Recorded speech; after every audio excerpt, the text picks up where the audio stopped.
¿Sí? Lo entendimos, ¿verdad? No es nada complejo. Vale, eso, efectivamente. 1 y 2 veces. Y lo dejamos ahí. Vale, hoy os voy a hacer los que ya visteis el otro día. Bueno, vamos a ir adaptándonos los unos a los otros poquito a poco, ¿vale?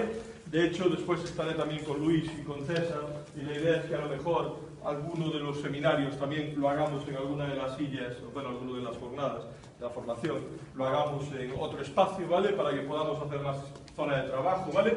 Son temas de 2 horitas, son temas muy cortos, ¿vale? Que tenemos que sintetizar mucho, pero bueno, yo creo que hoy sí que es importante que lo hagamos un poquito más interactivo que el otro día. Vamos a ir metiendo pequeños grados de interacción. Entonces, como yo siempre digo, cuando metemos pequeños intervalos de interacción, yo siempre os pido, en primer lugar, que lo hagamos rápido, lo hagamos bien, le pongamos interés, porque yo sé que esos ratitos así de cada uno consigo mismo a veces no son fáciles, ¿vale?